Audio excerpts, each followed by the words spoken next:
Hello guys, welcome back to another game.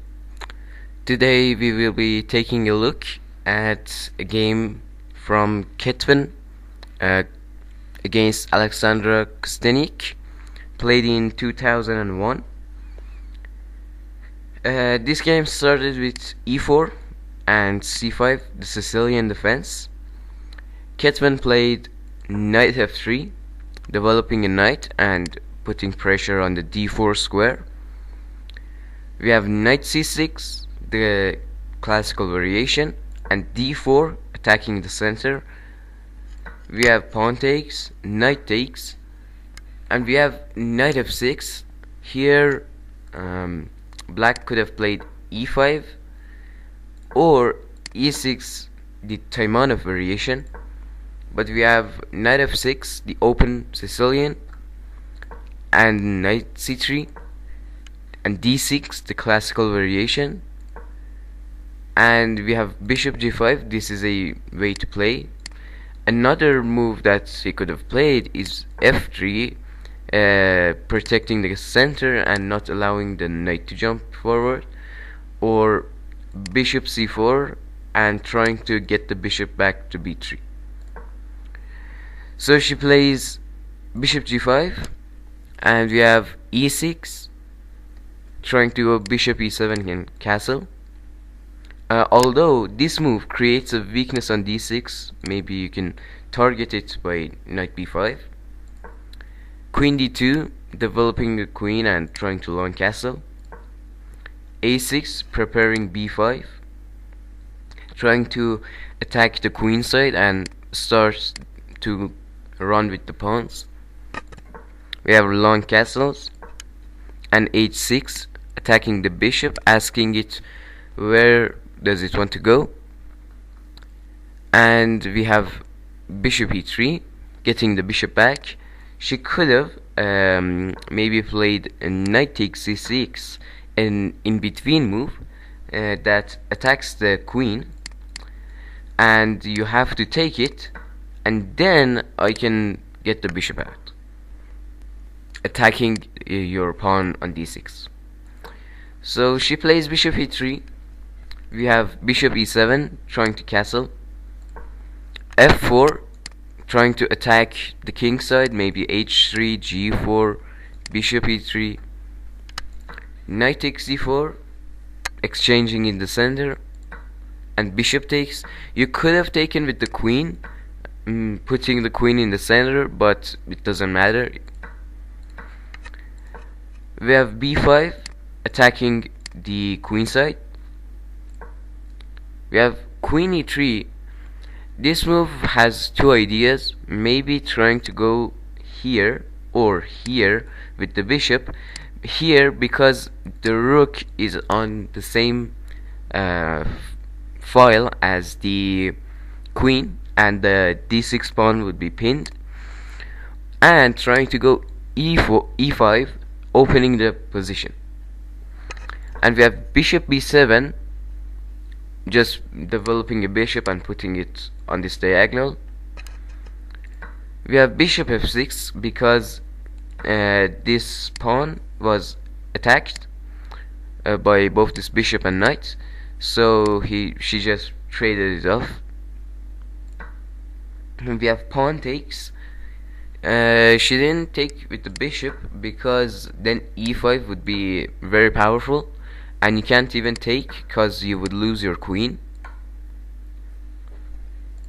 So we have pawn takes and bishop e3 developing. Queen a5, trying to attack the queen side, maybe b4. We have king b1, just protecting all the pawns and getting the king off this diagonal. We have b4, attacking the knight. The knight goes back. And we have queen c5, offering a trade of queens, and she declines it with knight d4. And now we have d5, trying to open the position, and if you take, she can take with the bishop, and her bishop is really powerful, and you're under severe pressure. So she goes queen e2, getting off this pin, and you can't take the knight because of bishop b5 check, and I win your queen. So we have king f8, trying to take it. So for example, if we just play g4, now she can take, because that bishop b5 is not a check. So we have knight b3 attacking the queen, and we have queen b6 going back. We take the pawn and bishop takes. We have bishop e4 trying to exchange the bishops, and that will be really good for white, because now her queen is in the center and she's attacking the rook. We have king g7 trying to connect the rooks and maybe attack on the c file and get the king to safety. We have f5.